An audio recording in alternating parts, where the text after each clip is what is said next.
Hare Krishna, Krishna Krishna, Hare Hare, Hare Ram, Ram Ram, Hare Hare. Hare Krishna.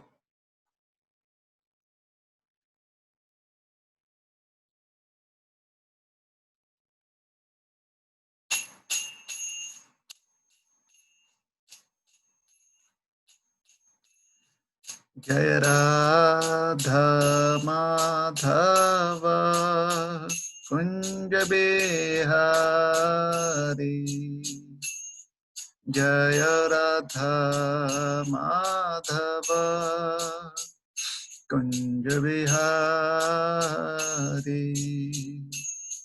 Jaya Gopi Jana Vallabha Girivardhari. Jaya Gopi Jana Vallabha Girivardhari. Yashodanandana Braja Janaranjana Shodanandana Braja Janaranjana Yamuna Tira Vanachari Yamuna Tira Vanachari Jaya Radha Madhava Kunja Bihari Jaya Radha Madhava Kunja Bihari. Hare Krishna, Hare Krishna, Krishna Krishna, Hare Hare, Hare Rama, Hare Rama, Rama Rama, Hare Hare. Hare Krishna, Hare Krishna, Krishna Krishna, Hare Hare, Hare Rama, Hare Rama, Rama Rama, Hare Hare, Hare Krishna, Hare Krishna, Krishna Krishna, Hare Hare, Hare Rama, Hare Rama, Rama Rama, Hare Hare. Jaya Prabhupada, Prabhupada, Prabhupada, Srila Prabhupada, Prabhupada, Prabhupada, Prabhupada, Jaya Jaya Prabhupada. Jai Shri Harinam Sankirtan ki Jai, Srila Prabhupada ki Jai, Ananta Koti Vaishnav Bhakta Vrinda ki Jai, Jai Grantaraj Srimad Bhagavad Gita ki Jai, Jai Nitai Gaur Premanande Hari Hari Bol. Om Ajnanatimirandhasya Jnananjanashalakaya Chakshurunmilitam Yena Tasmai Shri Gurave Namaha. Shri Chaitanya Manobhishtam Sthapitam Yena Bhutale Swayam Rupa Kada Mahiyam Dadati Swapadantikam. Namam Vishnupadaya Krishna Preshthaya Bhutale Srimate Bhaktivedanta Swami Nitinamine. Namaste Saraswati Deve Gauravani Pracharine Nirvishesha Shunyavadi Paschatya Deshatarine Vancha Kalpatarubhyascha Kripa Sindhubhyaeva cha पतितानां पावनेभ्यो वैष्णवेभ्यो नमो नमः। जय श्री कृष्ण चैतन्य प्रभु नित्यानंद, श्री अद्वैत गदाधर श्रीवासादि गौर भक्त वृंद। हरे कृष्णा कृष्णा कृष्णा हरे हरे, हरे राम राम राम हरे हरे।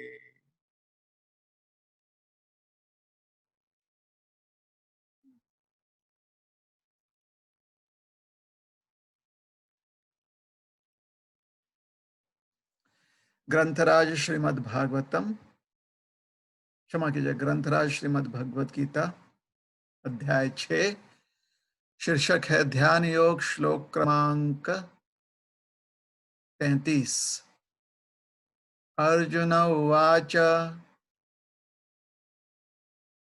योऽयं योगस्त्वया प्रोक्तः साम्येन मधुसूदन, एतस्याहं न पश्यामि चञ्चलत्वात् स्थितिं स्थिराम्।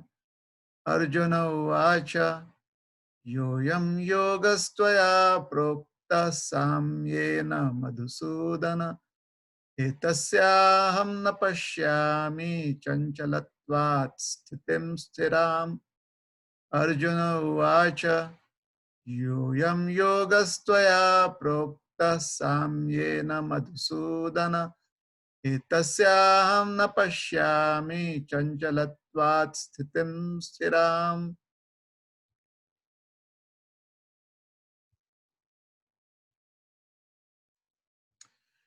अनुवाद। अर्जुन ने कहा, हे मधुसूदन, आपने जिस योग पद्धति का संक्षेप में वर्णन किया है वह मेरे लिए अव्यवहारिक तथा असहनीय है, क्योंकि मन चंचल तथा अस्थिर है। तो यहाँ पर आज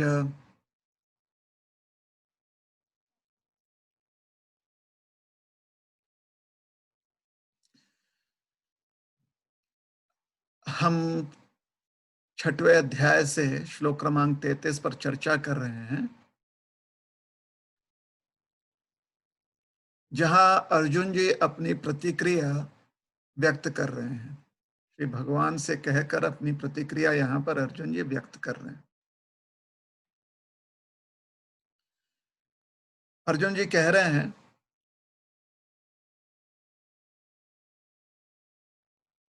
यो यम,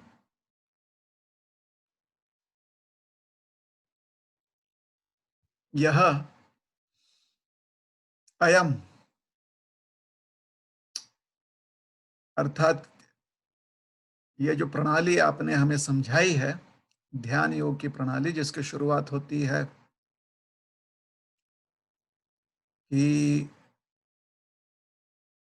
किसी एकांत स्थान में जाना है और वो स्थान निर्मल होना चाहिए, शुद्ध होना चाहिए, और फिर वहां पर आसन ग्रहण करना है, फिर अपने इंद्रियों को संयमित करना है, आत्मचिंतन करना है, अंतःकरण में भगवान का, परमात्मा स्वरूप का दर्शन करना। ये जो आपने हमें प्रक्रिया, जो प्रणाली समझाई है, जिससे कि आत्मा और परमात्मा का जो संबंध है स्थापित किया जाए, वो संबंध जो है उसे पुनः याद किया जाए, समझा जाए, जाना जाए। तो यह हमने सब सुना और ध्यान देकर सुना हमने। लेकिन हे मधुसूदन, हे कृष्ण, यह सब सुनकर हमारे मन में एक संदेह उत्पन्न हुआ है। यह सुनकर हमारे मन में एक विचार है, जिसकी वजह से हम थोड़े चिंतित हैं। वह यह है कि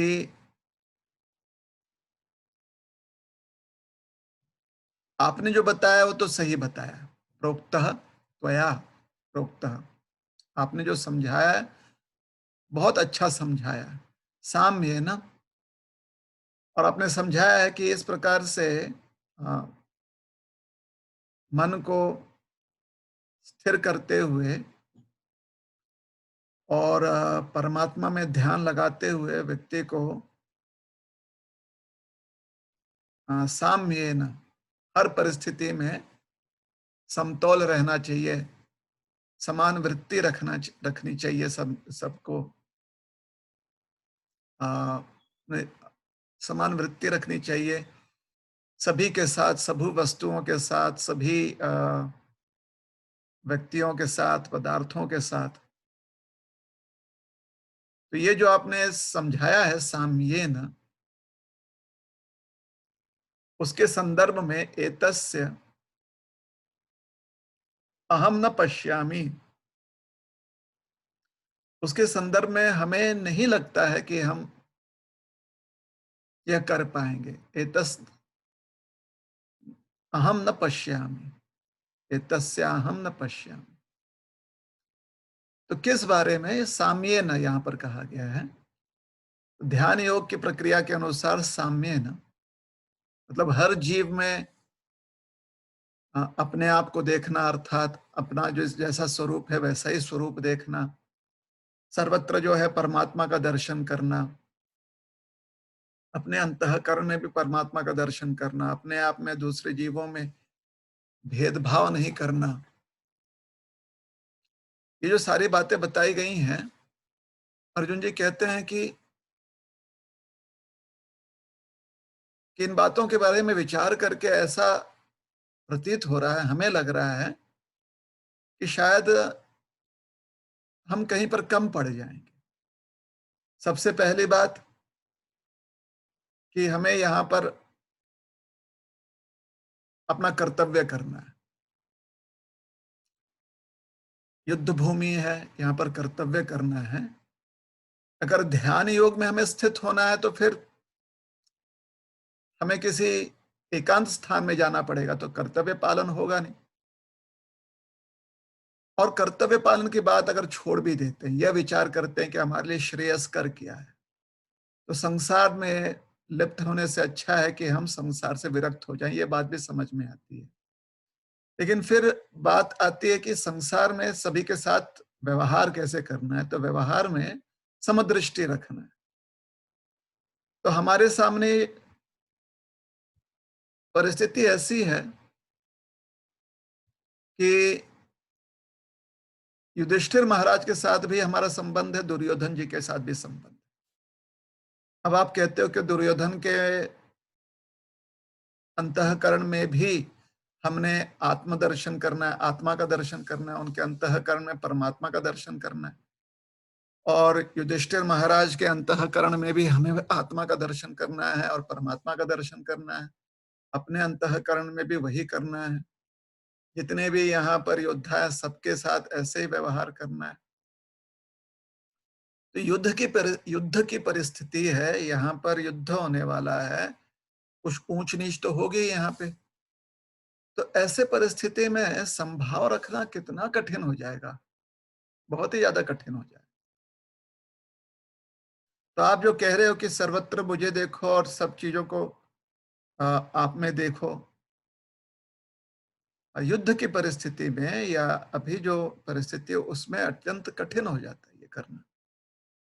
और श्रील प्रभुपाद जी इसी बात को अपने तात्पर्य में भी समझाने का प्रयास करते हैं कि संसार में जब व्यक्ति कार्यस्थ रहता है, संसार में जब व्यक्ति अपना कर्तव्य पालन करता है, तो उसे भेद करनी पड़ती है। और भेद के क्योंकि भेद करता है व्यक्ति, और भेद करने के पीछे उसके स्वयं के कुछ ना कुछ विचार धारणाएं होती हैं, उसकी वजह से भेदभाव हो ही जाता है। बिना भेदभाव के कैसे व्यक्ति व्यवहार कर पाएगा संसार में। तो अर्जुन जी इसलिए कह रहे हैं एतस्याहम न पश्यामि, ये जो आपने एक दृष्टिकोण दिया है कृष्ण, ये दृष्टिकोण शायद हम अपना नहीं पाएंगे या हमें अपनाने में तकलीफ होगी, परेशानी होगी। हाँ, अगर आप कहते हो कि बुद्धि के स्तर पर भी, बुद्धि से कम समझ जाओ कि शरीर में भेद है, लेकिन आत्मा जो है अ, वह भगवान का अंश होने की वजह से आत्मा का स्वरूप जो है वो एक ही है। सारी आत्माएं जो है सच्चिदानंदमयी हैं।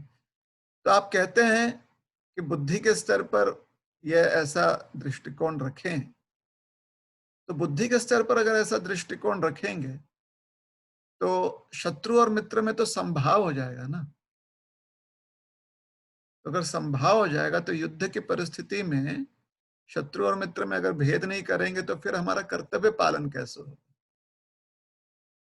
मित्रों की रक्षा करना है, शत्रुओं का जो प्रहार है, आक्रमण है, उसे रोकना है, तो यह थोड़ा कठिन हो जाएगा ना करना। तो जिस प्रकार से अर्जुन जी समझ रहे हैं ध्यान योग की प्रणाली, उन्हें लगता है कि वो अव्यवहारिक है।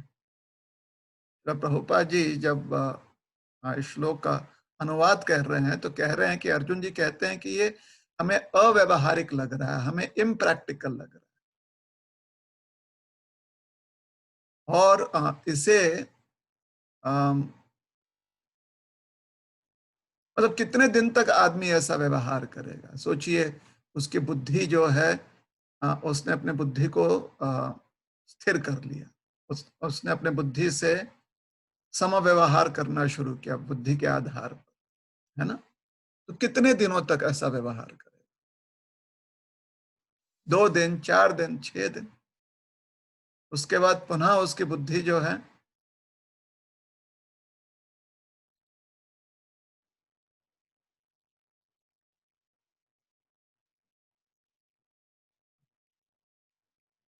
अस्थिर हो जाएगी, उसकी बुद्धि फिर से। क्योंकि अभी योग प्रणाली में जब तक व्यक्ति पूरी तरह से निपुण नहीं हो जाता है, तब तक थोड़ी उसकी बुद्धि स्थिर रह जाएगी। इसलिए अर्जुन जी कहते हैं कि यह हमें इस दृष्टिकोण को अपनाने में परेशानी हो रही है।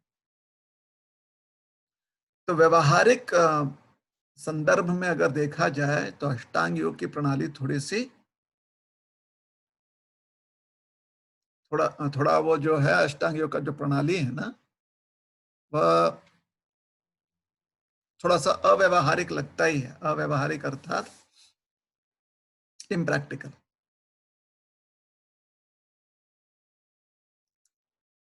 इसलिए कलयुग में जो योग प्रणाली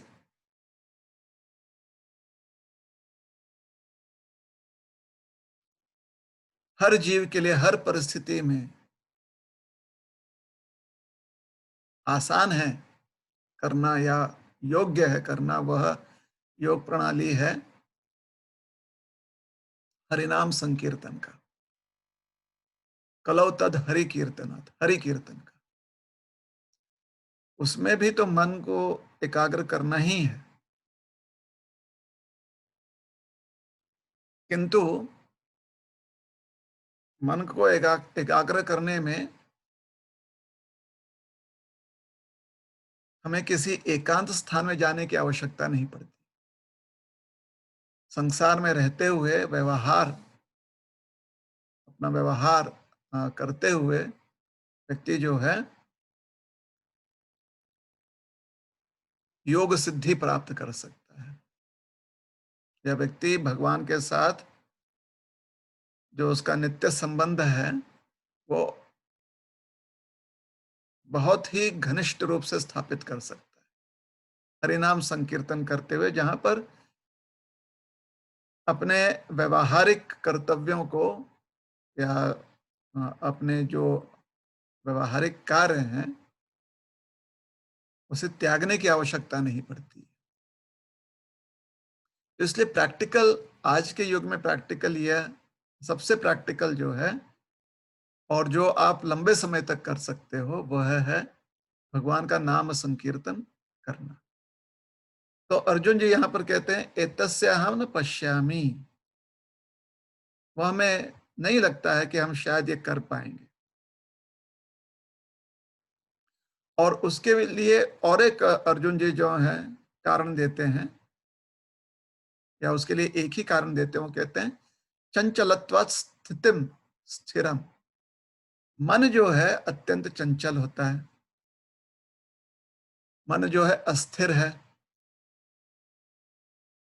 तो अस्थिर होने के कारण और चंचल होने के कारण मन को ज्यादा समय तक एकाग्र रखना आसान नहीं है। उसके लिए बहुत कष्ट करना पड़ेगा, बहुत मेहनत करनी पड़ेगी, बहुत प्रयास करना। विशेष करके अगर कोई ऐसी प्रणाली हो जो हमारे व्यवहारिक जीवन से बिल्कुल ही हटकर हो, जैसे अष्टांग योग व्यवहारिक जीवन से बिल्कुल अलग है, लेकिन भगवान का नाम संकीर्तन जो है या भक्ति योग जो है वह हमारे व्यवहारिक जीवन से जुड़ा हुआ है। आपको जैसे व्यवहार में क्या क्या हम कार्य करते, खाते हैं, हम बातचीत करते हैं, उत्सव मनाते हैं। तो भक्ति योग में ये सब जो है, ये सारे अलग अलग प्रकार के व्यवहार, अ,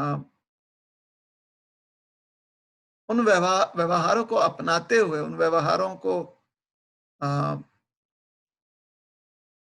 व्यवहार में जुड़े हुए हम जो है भक्ति योग में स्थित हो सकते हैं। कैसे? जैसे भोजन है, तो भोजन जो है वो भगवान के संतुष्टि के लिए बनाकर फिर उसे प्रसाद रूप में हम ग्रहण कर सकते। बातचीत करनी है तो भगवान के चरित्र के बारे में, या फिर जो भगवान के श्रेष्ठ भक्त हैं, शुद्ध भक्त हैं, उनकी चरितावली जो है उसकी व्याख्या कर सकते हैं, उसकी चर्चा कर सकते हैं बातचीत करते हुए। या फिर उत्सव उत्सव में गाना गाना या नृत्य करना, ये व्यवहार की बातें हैं। तो उत्सव जो है भगवान के जन्म तिथि के संदर्भ में, या भगवान ने कोई विशेष लीला की हो उस तिथि के संदर्भ में, जैसे दशहरा होता है, या जिसे कहा गया है विजयादशमी उत्सव, दीपावली, या फिर भगवान की जन्म तिथि से संबंधित राम नवमी, सीता नवमी, राधाष्टमी, जन्माष्टमी, ये सारे उत्सव मना सकते हैं। इन उत्सवों में उमंग रखते हुए, या मन में उमंग रख कर व्यक्ति जो है भजन कर सकता है, कीर्तन कर सकता है, नृत्य कर सकता है। तो इसलिए कलयुग में भक्ति योग की प्रणाली जो है वो सबसे अ, योग्य है और आसान भी है। हर व्यक्ति जो है इस अ, यह योग प्रणाली हर व्यक्ति स्वीकार सकता है। और भक्ति योग क्योंकि हमारे दैनंदिन जीवन से और हमारे व्यवहारिक जो भी कार्य हैं, उससे ज्यादा अलग नहीं है, इसलिए थोड़ा प्रैक्टिकल भी है, आसान है, और वो लंबे समय तक व्यक्ति कर सकता है। ऐसे नहीं कि 3-4 दिन जो है आप थोड़ा सा मानसिक व्यायाम कसरत कर लें और उसके बाद फिर आपको दुनियादारी करने वापस लौटना है। नहीं, आप दुनियादारी करते हुए भक्ति योग में हर दिन जो है आप साधना कर सकते। तो इसलिए बहुत ही प्रैक्टिकल चीज है और आसान भी है करना। और क्योंकि व्यवहार को त्यागने की आवश्यकता नहीं है, ना ही समाज को त्यागने की आवश्यकता है, ना ही आपकी जो दिनचर्या है उसे त्यागने की आवश्यकता है। हाँ, जो अयोग्य है आपकी दिनचर्या में, जो उचित नहीं है, उन चीजों को आपको त्यागना पड़ेगा। लेकिन मोटा मोटी जो है अधिकतर सारे व्यवहार भक्ति योग में जो सामान्य व्यवहार होते हैं, उनके लिए स्थान है। मतलब परिवार के साथ आप भक्ति रहकर आप भक्ति कर सकते हो, समाज में रहकर आप भक्ति कर सकते हो। ना तो परिवार को त्यागने की आवश्यकता है, ना समाज को त्यागने की आवश्यकता है। बस जिस उद्देश्य से या जिस वृत्ति में, जिस हेतु से हम अभी तक व्यवहार कर रहे थे, बस वह उद्देश्य, वह हेतु जो है भगवान की प्रसन्नता के लिए। हेतु भगवान की प्रसन्नता होनी चाहिए, वृत्ति होनी चाहिए कि हम भगवान की प्रसन्नता के लिए सेवा रूप में भगवान सेवा रूप में कार्य कर रहे हैं, और हमारी वृत्ति एक सेवक की वृत्ति होनी चाहिए या सेवा वृत्ति होनी चाहिए। तो हर कार्य व्यक्ति जो है सामान्य जो सामान्य जन समुदाय करता है, वैसे ही कार्य कर सकता है। अंतर खाली क्या है? अंतर है वृत्ति की। तो अर्जुन जी जो है अपना योद्धा का कर्तव्य निभा सकते हैं, खाली अब भगवान का स्मरण करते हुए वो युद्ध कर रहे हैं, ये जानते हुए कि भगवान का जो उद्देश्य है कि संसार में धर्म स्थापित हो, वह इस युद्ध के द्वारा स्थापित हो जाएगी। धर्म की स्थापना की जाएगी इस युद्ध के माध्यम से। तो इस प्रकार से अर्जुन जी अपना युद्ध कार्य जो है युद्ध कर्तव्य जो है उसका पालन कर सकते। तो इस प्रकार से इसलिए यहाँ पर अर्जुन जी कहते हैं चंचलत्वात् स्थितिम स्थिरम। जो मन अस्थिर रहता है उसको स्थिर करना थोड़ा सा कठिन है, क्योंकि मन चंचल है।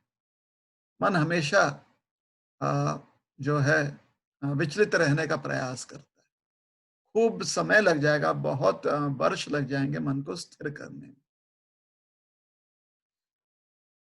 इसलिए हे कृष्ण, यह जो संदेह हमारे मन में आया है वो हम आपके सामने व्यक्त कर रहे हैं कि हमारे मन में संदेह यह है कि अष्टांग योग की प्रणाली हम जो योद्धा हैं उनके लिए थोड़ा अव्यवहारिक है, और वह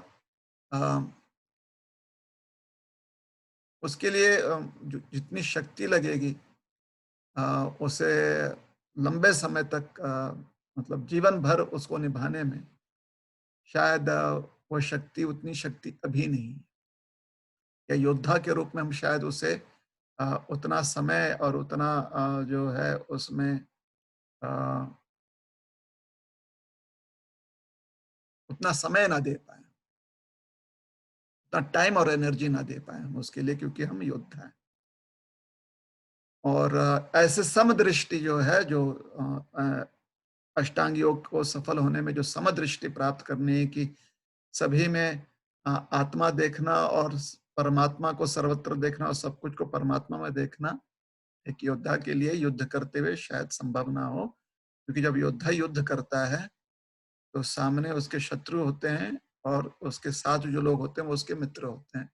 तो मित्रों की उसने रक्षा करनी है, और शत्रुओं शत्रुओं का के आक्रमण का सामना करना है, उसे रोकना है। शत्रु का जो प्रहार होता है उसे अपने आप को बचाना है और उनके प्रहार को रोकना है। तो उनके विरुद्ध कार्य करना पड़ेगा। तो एतस्याहं न पश्यामि चंचलत्वात् स्थितिम स्थिरा। इसलिए अर्जुन, इसलिए हे कृष्ण, हे मधुसूदन, ये थोड़ा सा हमारे लिए अ, असंभव लग रहा है ऐसा कार्य करना। तो इतना कहकर फिर अर्जुन जी आगे समझाते हैं कि चंचलत्वात् स्थितिम स्थिरा, किन वजहों से, किन कारणों से जो है ये थोड़ा सा कार्य अव्यवहारिक और असंभव लग रहा है, उसे समझाने के लिए अर्जुन जी अगले श्लोक में मन की जो अवस्था है उसकी व्याख्या कर रहे हैं। तो अब हम श्लोक क्रमांक 34 भी पढ़ेंगे।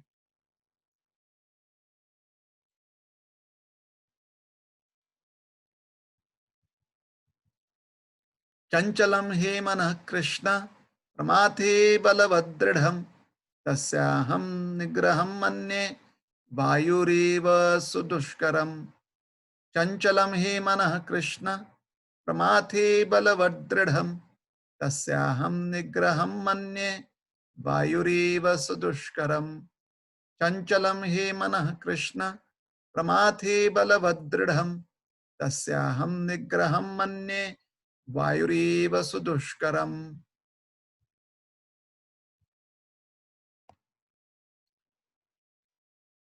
अनुवाद: हे कृष्ण, चूंकि मन चंचल अर्थात अस्थिर, उच्छृंखल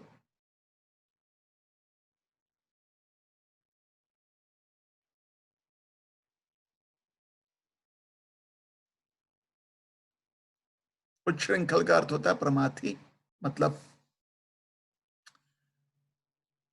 हमेशा विचलित रहना या दूसरों को विचलित करना। तो हिंदी गीता में अनुवाद किया गया उच्छृंखल।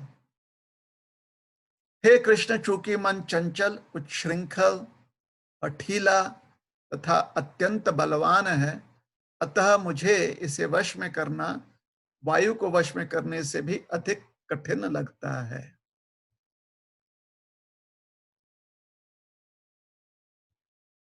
तो चंचलम, मन चंचल है, चंचलम ही मन है कृष्ण।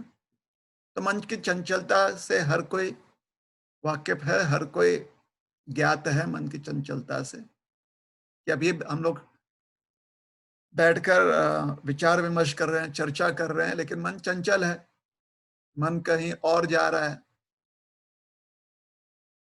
मन चंचल क्यों है? इस प्रकार से चंचल इसलिए है क्योंकि मन जो है हमारे अभिलाषाओं को व्यक्त करता है। जैसे अगर सोचिए, खाने के बारे में व्यक्ति विचार करता है तो तुरंत उसके मन में अलग अलग प्रकार के व्यंजन आने लगते हैं। इन व्यंजनों के और या क्षमा कीजिएगा, इन व्यंजनों का या उनके स्वाद का मन इसलिए विचार करता है क्योंकि उतनी प्रकार की अभिलाषाएं हम में होती हैं। मन अपने आप में अभिलाषाएं नहीं रखता है, मन अपने आप में जड़ पदार्थ है। मन जो है भौतिक तत्व है। भौतिक तत्व चेतनशील नहीं होते। मन चिन्मय नहीं है, मन में कोई चेतना नहीं होती। चेतना यह आत्मा का गुण लक्षण है, इसलिए आत्मा चिन्मय है। तो चिन्मय होने के कारण आत्मा अभिलाषाओं को व्यक्त कर सकता है, क्योंकि आत्मा भ्रमित है, जिसको कहा जाता है सुप्त अवस्था।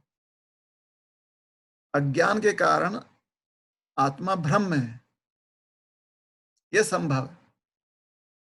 हालांकि आत्मा शुद्ध है, सच्चित आनंद में ही है, लेकिन आत्मा को भ्रम में पड़ना संभव है, क्योंकि आत्मा जो है भगवान की तटस्था शक्ति है। तो अगर भगवान के सानिध्य में नहीं है आत्मा, भगवान के विमुख हो गया आत्मा, तो विमुख होने का अर्थ होता है भ्रम के अधीन आ जाना। या तो आत्मा जो है पूर्ण सत्य का दर्शन करता है आत्मा, या करती है आत्मा पूर्ण सत्य का दर्शन। और अगर पूर्ण सत्य जो है उससे विमुख हो जाती है आत्मा, तो फिर उसे भ्रम का दर्शन करना पड़ता है। आत्मा भ्रमित हो जाती है। भ्रमित होने का अर्थ है कि भगवान के जो महामाया शक्ति है, जो बहिरंगा शक्ति है, उसके अधीन आत्मा, जो तटस्थ शक्ति, उसके अधीन आ जाती है आत्मा।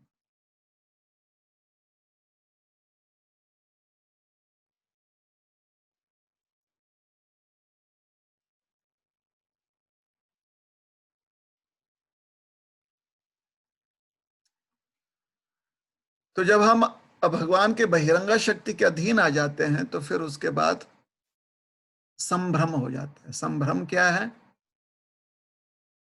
कि हमें भोग करना है। और जब भोग करने की हमें वृत्ति होती है, भोग करने का विचार आता है, तो फिर भोग करने के इतने सारे संधियाँ, इतने सारे अलग-अलग मार्ग दिखने लगते हैं।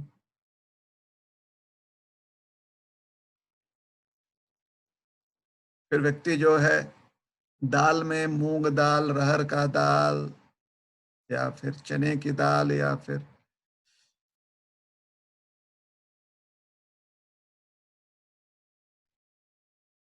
अन्य और प्रकार के दाल जो हैं, उस बारे में आत्मा जो है विचार करता है। और फिर वैसे खेती करेगा, उतने सारे अलग-अलग प्रकार के दाल जो है उगाएगा, बनाएगा, पकाएगा, खाएगा। और फिर और जो है मन में लालच आ जाती है और फिर और व्यक्ति कष्ट करता है और भोग करने का प्रयास करता है, तो ये संभ्रम। तो क्योंकि इस प्रकार से व्यक्ति इतने अलग-अलग तरीके ढूँढता है आनंद प्राप्त करने का, तो उसका मन चंचल हो जाता है। चंचल मतलब एक जगह पर रह ही नहीं सकता।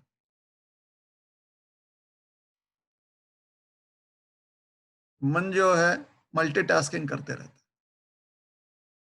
और सारा जो भी मल्टीटास्किंग करता है वो सिर्फ भोग करने के प्रयास में।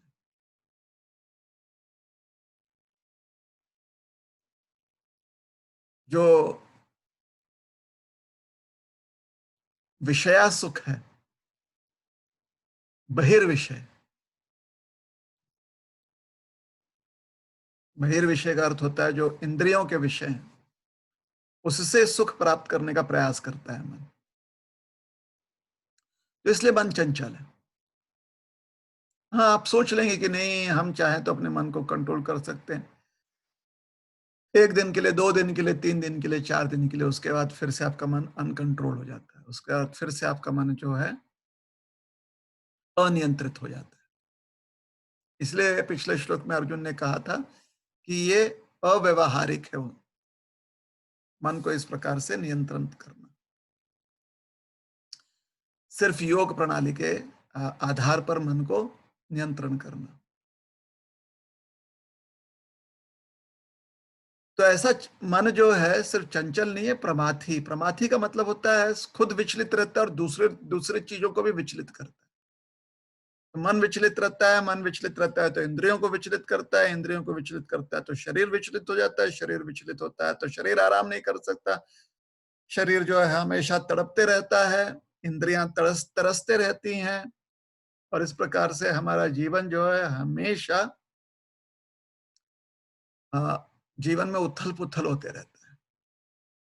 कभी स्थिर जीवन का या स्थिर सुख का जीवन में आनंद ज्यादा समय तक व्यक्ति ले नहीं पाता। कुछ ना कुछ उथल-पुथल होनी है, कुछ ना कुछ कम ज्यादा होना, कुछ ना कुछ और विषयों में मन लगना है। तो प्रमाथी इसे कहते हैं। प्रमाथी मतलब पागलपन, प्रमत्थ होना। मथना, मंथन मतलब हमेशा मंथन हो रहा है, प्रमाथी। और फिर हठी है मन। हठी नहीं, बलवान है। बलवान का मतलब होता है उसे रोकना कठिन होता है। कितनी शक्ति का प्रयोग कर ले लेकिन मन जो है जो चीज उसे रोकने का प्रयास कर रहा है उसको घसीटते हुए अपने साथ ले जाता है। और जिन जिन प्रयासों से मन को रोकने का या जिन जिन माध्यमों से मन को रोकने का प्रयास किया जा रहा है वो सारे माध्यम जो है उनकी शक्ति कम पड़ जाती है। तो बलवान, बलवत या बलवान कहा गया मन को, बलवत। और दृढ़ मतलब हट्ठी। एक बार किसी चीज से मन किसी चीज में लग गया तो हट करने लगता है। मतलब उसको छोड़ने की तनिक भी मन की अभिलाषा नहीं होती। उल्टा एक समय पर छोड़कर कोई नुकसान नहीं भी होने वाला है, लेकिन फिर भी हठ के कारण नहीं छोड़ता उसको। ऐसे नहीं कि अब उसको पकड़ के रखने की कोई आवश्यकता है, लेकिन हठी है ना मन, दृढ़म, फिर भी पकड़े रखेगा। तो तस्याहम निग्रहम मन्ये। एतस्य हम पिछले श्लोक में क्या कहा था? एतस्य हम न पश्यामि। यहां पर कहते हैं तस्य हम, वहां पर कहते हैं कि नहीं, वो हम कर नहीं पाएंगे, हमें नहीं लगता है कि वो दृष्टिकोण हमसे संभव है। यहां पर कहते हैं कि तस्य हम, वह संभव नहीं है, किंतु उस संदर्भ में कुछ और चीज हमारे लिए संभव है। क्या संभव है? तस्य हम निग्रहम मन्ये वायुरीव। वायु की गति जो है, उसको हम रोक पाएंगे। उतनी क्षमता हमें कि अगर तेज गति से हवा बह रही है, मतलब वायु का जो प्रवाह है, तो उसे रोकने की क्षमता हम में है, अर्जुन कहते हैं। लेकिन मन का जो प्रवाह है, उसे रोकने की क्षमता हम में नहीं है, ऐसे अर्जुन जी कह रहे हैं। सुदुष्करम, तो वायु को रोक लेना ये जो कठिन कार्य है, सुदुष्करम। यहां पर दुष्कृति, दुष्कर्म का अर्थ होता है जो करना कठिन। दुष्कर्म के मतलब व्याकरण के दृष्टिकोण से दुष्कर्म शब्द का प्रयोग कैसे किया गया है, उससे एक होता है दुष्कृति अर्थात गलत कर्म। यहां पर सुदुष्कर्म का अर्थ, यहां पर जो वायुर ईव, तो संदर्भ देकर सुदुष्कर्म इस शब्द का प्रयोग किया गया है। तो यहां पर जो प्रयोग है,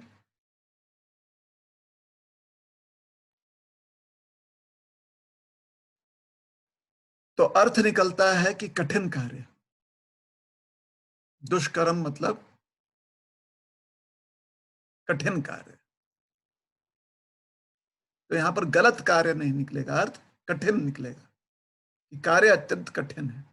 और सुदुष्कर्म मतलब अत्यंत ही कठिन कार्य। दुष्कर्म मतलब कठिन कार्य, और सुदुष्कर्म का अर्थ होता है अत्यंत ही कठिन कार्य। तो क्या है सुदुष्कर्म? वायु को रोकना। लेकिन अर्जुन के लिए वो सुदुष्कर्म नहीं है। अर्जुन कहते हैं वो हमारे लिए संभव है। मतलब अर्जुन की क्षमता सामान्य व्यक्ति से कहीं श्रेष्ठ है। अर्जुन जो है काफी सक्षम है, बहुत सामर्थ्य है उनमें। इतना सामर्थ्य होकर भी मन के प्रवाह को, मन की गति को नहीं रोक पाएंगे, ऐसे वो कह रहे हैं, क्योंकि मन उनका हमेशा से चंचल है, अर्थात किसी एक चीज पर टिक नहीं सकता। मन एकाग्रचित्त नहीं रहता है, प्रमाथी है, अर्थात स्वयं भी विचलित रहता है और अन्य अन्य भी चीजों को जो उसके संपर्क में आता है उसको विचलित कर देता है।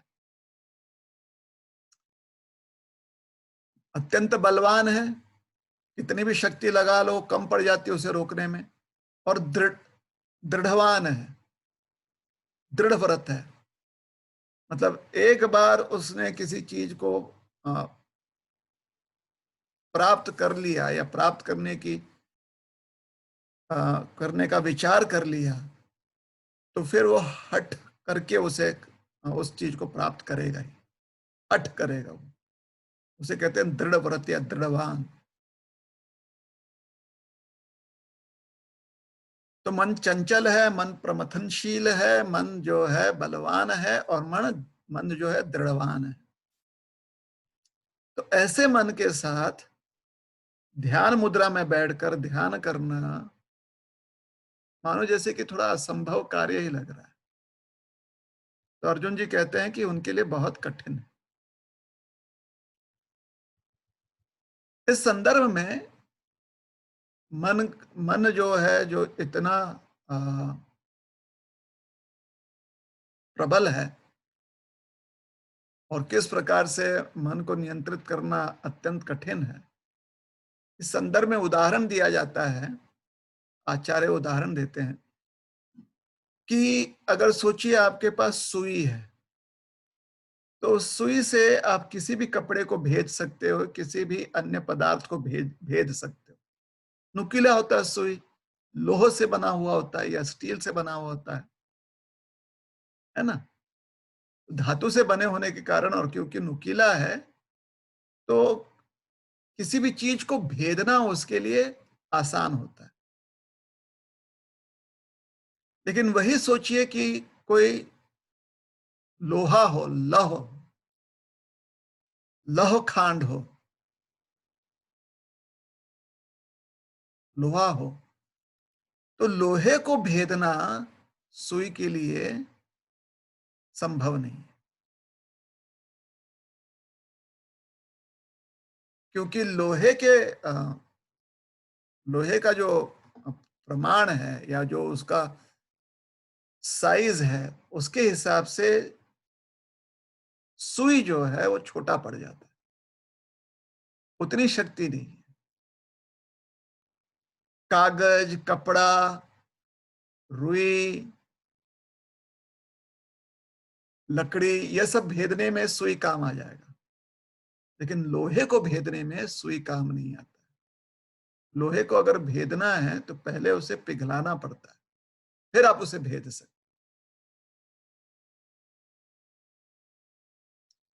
तो जिस प्रकार से लोहे को भेदना एक सुई के लिए कठिन होता है, उसी प्रकार से एक हठी मन को भेदना कमजोर बुद्धि के लिए दुष्कर कार्य है, कठिन कार्य होता है कमजोर बुद्धि के लिए। तो ज्ञान कितना भी प्राप्त हो जाए बुद्धि को सुदृढ़ करने के लिए, लेकिन अगर बुद्धि कमजोर है, और बुद्धि कमजोर कैसे होती है? अगर हमारी इच्छा कमजोर है तो। इच्छा या आत्मा से प्रकट होने वाला एक गुण है ना। आत्मा है तो इच्छा है, आत्मा नहीं है तो इच्छा नहीं है। तो अगर हमारी इच्छा प्रबल नहीं है तो बुद्धि कमजोर रह जाती है, कितना भी ज्ञान मिल जाए। जैसे धृतराष्ट्र जी, धृतराष्ट्र जी इसके बहुत अच्छे उदाहरण हैं। विदुर जी ने इतना उन्हें समझाने का प्रयास किया, लेकिन क्योंकि धृतराष्ट्र जी की इच्छा ही नहीं थी, उनकी बुद्धि कमजोर, समझ में आती थी लेकिन फिर भी धृतराष्ट्र जी जो हैं स्थिति को बदलने में असमर्थ ठहर जाते थे। स्थिति बिगड़ते जाती थी और धृतराष्ट्र जी कुछ कर नहीं पाते थे।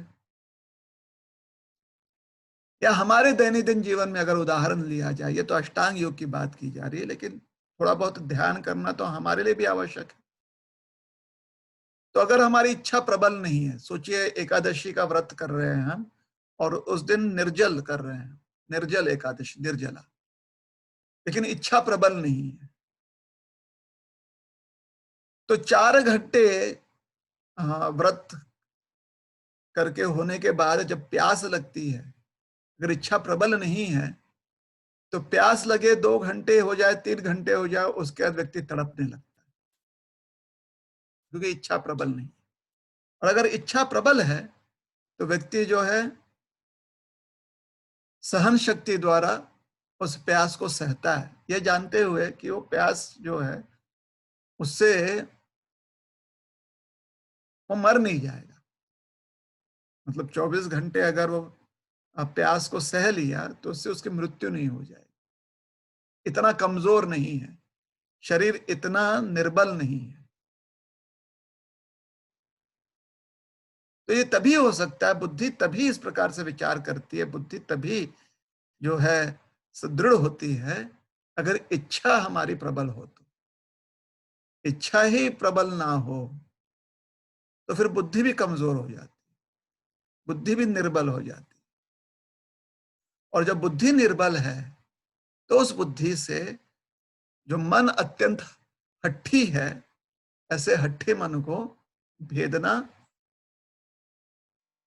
दुष्कर कार्य है, बहुत ही कठिन कार्य। तो फिर व्यक्ति जो है प्यास को रोक नहीं पाता, फिर पानी पी लेता है, फिर पानी पीता है तो उसे लगता है कि पानी जब पी ले रहे हैं तो क्यों ना अच्छे से दूध पी ले, फिर दूध पी लेता है, फिर दूध जब पीता है तो सोचता है दूध जब पी रहे हैं तो क्यों नहीं उसमें थोड़ा सा गुलाब, क्या उसे कहते हैं, रोज फ्रेग्रेंस डालकर पिया जाए। तो इस प्रकार से फिर उसकी अभिलाषाएं बढ़ते जाती, क्योंकि इच्छा ही प्रबल नहीं है, तो बुद्धि कमजोर पड़ जाती है।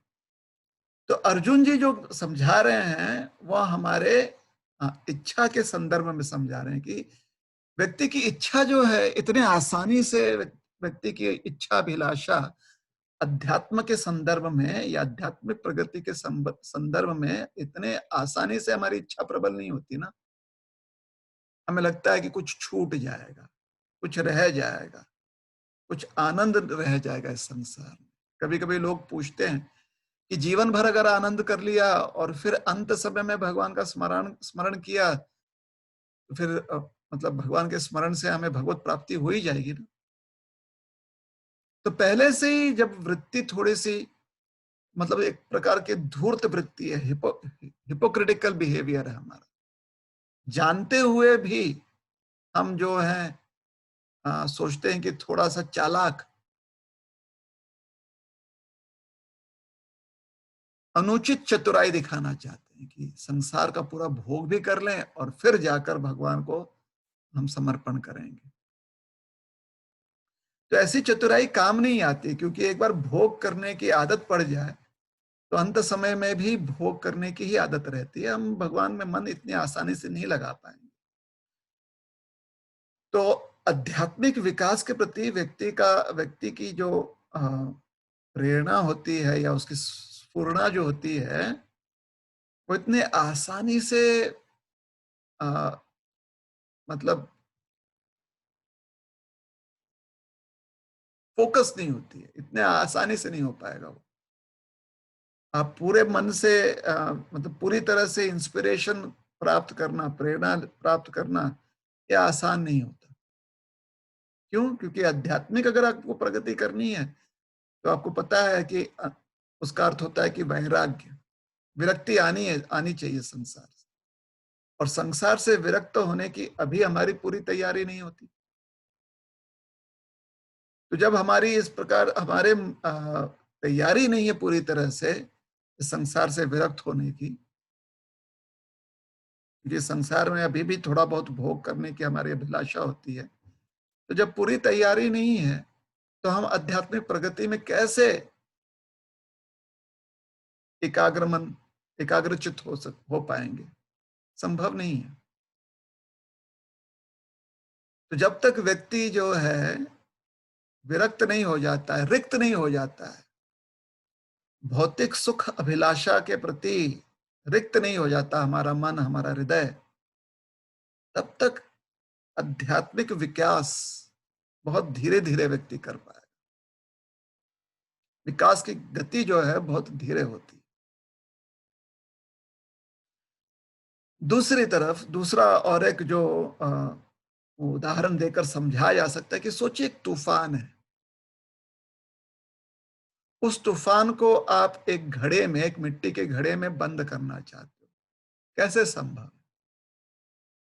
हाँ, मिट्टी के घड़े में जो वायु है वो घड़े के ऊपर ढक्कन रखकर उस वायु को आप कैद कर सकते हो घड़े के अंदर, वो संभव है ना।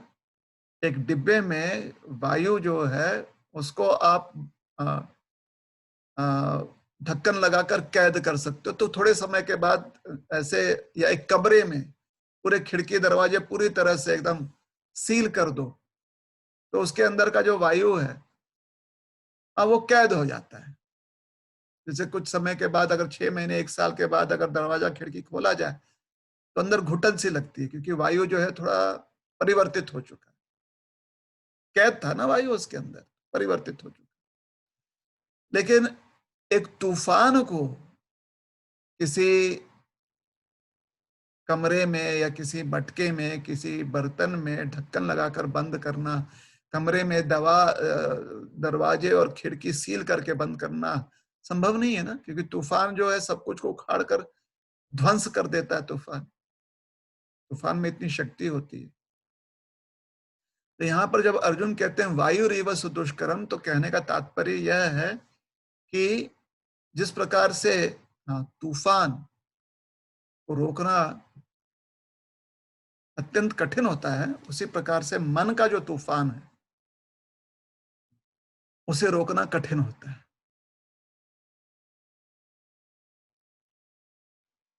अर्जुन जी कहते हैं कि जगत का जो तूफान है, वो रोकने का सामर्थ्य उनके पास है, किंतु मन का तूफान रोकने का सामर्थ्य उनके पास नहीं है।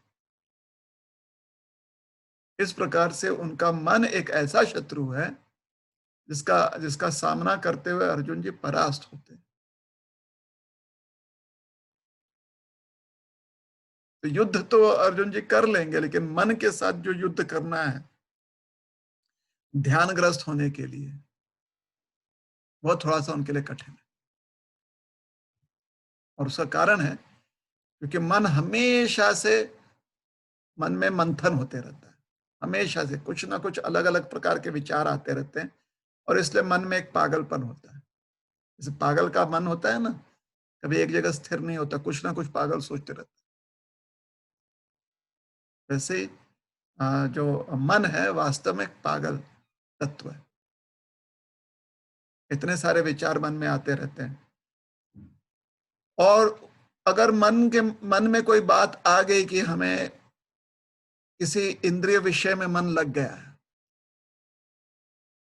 तो उसकी ओर मन इतनी तेजी से दौड़ता है कि उसको पकड़े रखना और उसको रोकना, उसके दौड़ को रोकना बहुत कठिन होता है, क्योंकि इतना बलवान होता है मन।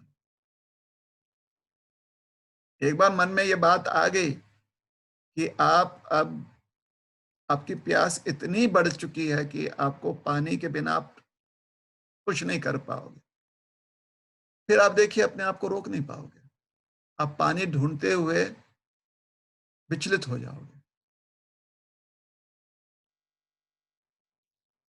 तो इसको कहते हैं बलवान।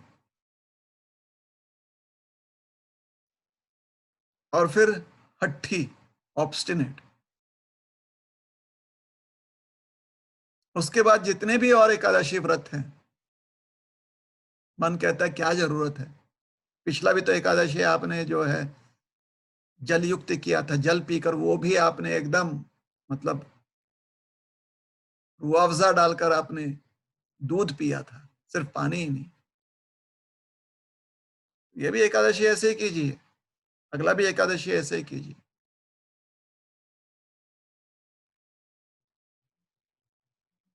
मन कहता है कि इतने सालों से तो आप नाम जप कर ही रहे हो बिना ध्यान लगाए, तो अब हट करता है मन। आप जितना कोशिश करोगे ध्यान लगाने के लिए, तो मन हट करता है कि अरे इतने साल निकल गए, क्या अंतर पड़ा? कोई अंतर नहीं पड़ा, आराम से तो आप भक्ति कर ही रहे हो, आप 16 माला तो रोज कर ही रहे हो, मतलब भले ही बेमन कर रहे हो, तो क्यों कुछ बदलने की आवश्यकता है? मन हट करने लगता है। बदलो मत स्थिति, ऐसे ही करते रहो। तो अर्जुन जी कहते हैं कि एक साधक का मन जो है इस प्रकार से होता है, और वो साधक कितना ही बलवान क्यों ना हो, कितना ही शूरवीर क्यों ना हो, कितना ही पराक्रमी क्यों ना हो, अगर उसके पास इतना पराक्रम है कि वायु के प्रवाह को रोक सकता है, तूफान को रोक सकता है, कि मन का जो तूफान है वह नहीं रोक पाएगा एक साधक, जब तक कि उसकी वृत्ति ना बदले, जब तक कि उसकी इच्छा ना प्रबल हो जाए। तो इस प्रकार से अर्जुन जी भगवान को कह रहे हैं, कृष्ण आपने जो सुझाव दिया है अष्टांग योग का, जहां पर मन को नियंत्रित करना है, यह हमारे लिए अत्यंत कठिन है। और साथ ही साथ अर्जुन जी इसके साथ ही साथ ज्ञान के संदर्भ में भी जब कहते हैं कि मन जो है उसको रोकना, उसको नियंत्रित करना कठिन है, तो इसका अर्थ है कि ज्ञान का भी उस पर असर नहीं पड़ेगा।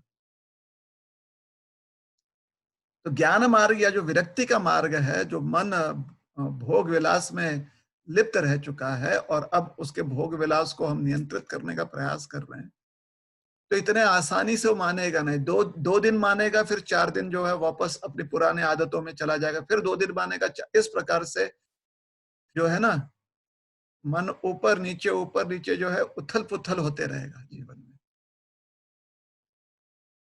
और हम देखते हैं कि एक साधक के जीवन में ऐसे जो है प्रसंग आते ही रहते हैं। जो अर्जुन जी जो बोल रहे हैं बिल्कुल ही प्रैक्टिकल चीज कह रहे हैं यहाँ।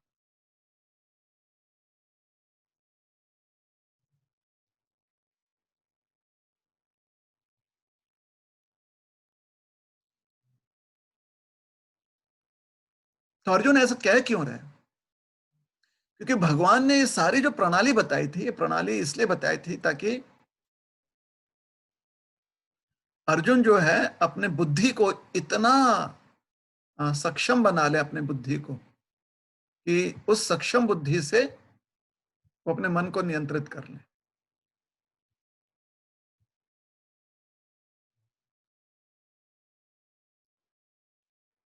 लेकिन अर्जुन कहते हैं कि हमारा मन जो है बुद्धि को कमजोर कर देगा। और उस संदर्भ में दो तो उदाहरण दे दिया गया है। एक तो उदाहरण अर्जुन दे रहे हैं वायु का, एक उदाहरण जो है सुई का दिया गया, और एक उदाहरण दिया गया कि कभी कभी बीमारी जो है इतनी तेज गति से शरीर में फैलती है कि शक्ति अत्यंत शक्तिशाली औषधि भी उसके सामने कमजोर, अत्यंत जो पोटेंट कोई औषधि हो, तो जो बीमारी जो जिस गति से शरीर में फैल रही है, या जितने अ, तेजी से शरीर में फैल रही है, सबसे शक्तिशाली औषधि भी उसके सामने कमजोर पड़ जाती है। होता है ऐसे। कभी कभी इतनी तेजी से शरीर में रोग फैल जाता है कि आपके सारे दवाइयां जो हैं, कितनी ही शक्तिशाली दवाई क्यों ना हो, वो भी काम नहीं करती, और फिर व्यक्ति की मृत्यु हो जाती है। तो वैसे ही मन जो है, जब जो बलवान है, दृढ़वान मन है, जो आपकी बात सुनता नहीं, तो ऐसे मन को नियंत्रित करना जो है, अर्जुन कहते हैं संभव नहीं है कृष्ण। आपने कहा कि अपने बुद्धि द्वारा मन को नियंत्रित करो। हमारी स्थिति ऐसी है कि हमारा मन जो है वो बुद्धि को ही कमजोर कर देता है। बुद्धि की बात, बुद्धि के अधीन मन आता नहीं है। और अगर ऐसी हमारी स्थिति है, तो फिर हम अष्टांग योग कैसे कर पाएंगे, या ज्ञान योग कैसे कर पाएंगे, जहां पर आपको एकांत स्थान में बैठकर ध्यान लगाना है, कठिन हो जाए।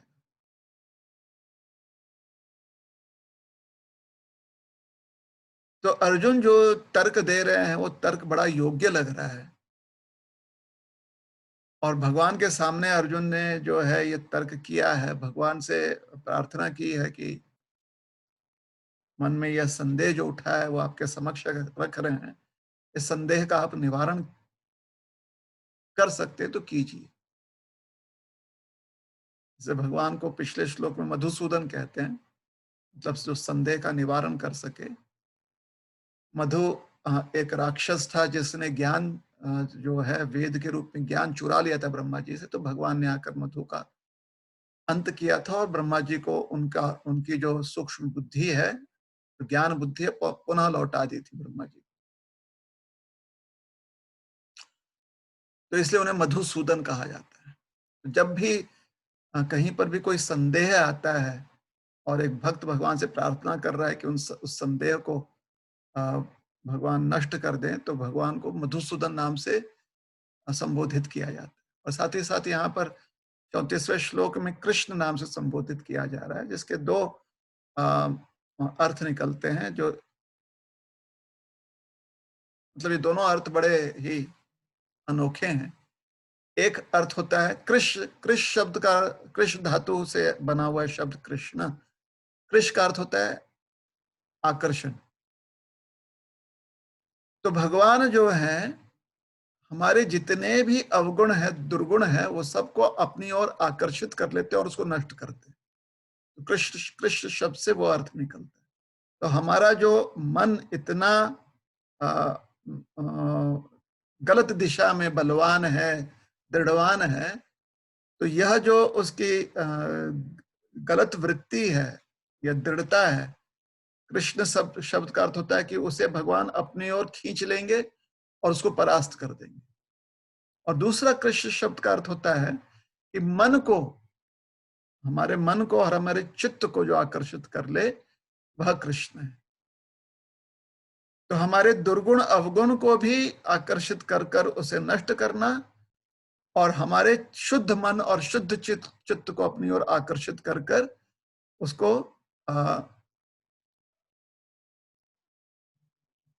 अपने मतलब अपनी ओर आकर्षित करके हमारे साथ एक घनिष्ठ संबंध स्थापित करना, यह भी कृष्ण शब्द से संबोधित किया जाता है, यह अर्थ निकलता है। तो अर्जुन जी कह तो रहे हैं, लेकिन यहां पर अर्जुन जी संदेह व्यक्त नहीं कर रहे हैं, जिज्ञासा व्यक्त कर, अपनी स्थिति समझाते हुए अर्जुन जी जो है भगवान से, भगवान की ओर उन्मुख होकर, मानो जैसे कहना चाहते हैं कि इस मन को कैसे हम नियंत्रित करें,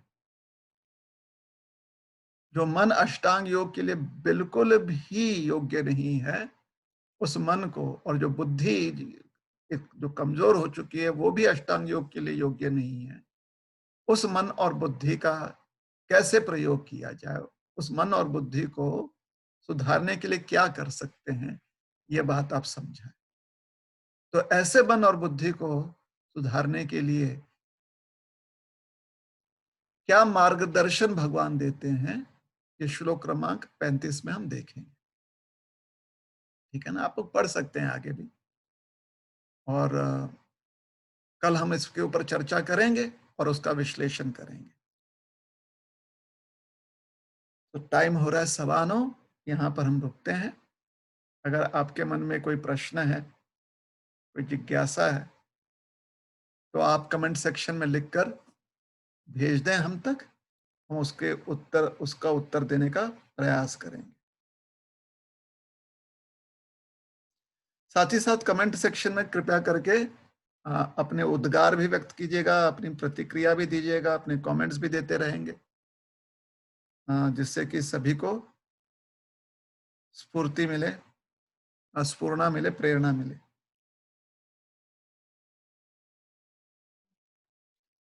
तो अभी तक तो कोई प्रश्न नहीं आए हैं, तो इन लेक्चर्स को अगर आप YouTube पर सुनना चाहते हैं तो YouTube चैनल है इस्कॉन औरंगाबाद मीडिया। गीता का अध्ययन जो है हम इसलिए कर रहे हैं ताकि हमें हमारी बुद्धि जो है वो और स्पष्ट हो जाए, हमारा मन जो है वो भगवान कृष्ण की ओर आकर्षित हो जाए, और हम ध्यान से नाम जप और नाम स्मरण कर सकें। तो हमारी आशा यह है कि 1.5-2 महीने से ये प्रतिदिन जो है एक एक श्लोक पर या एक या दो श्लोक मिलाकर हम जो चर्चा कर रहे हैं, उससे हमारी प्रेरणा और बढ़ी है और हम और अच्छे से नाम स्मरण कर रहे हैं। तो इसी आशा के साथ आज क्लास यहीं पर समाप्त करते हैं। बहुत बहुत धन्यवाद। हरे कृष्ण। ग्रंथराज श्रीमद् भगवद गीता की जय। श्रील प्रभुपाद की जय। हरे कृष्ण।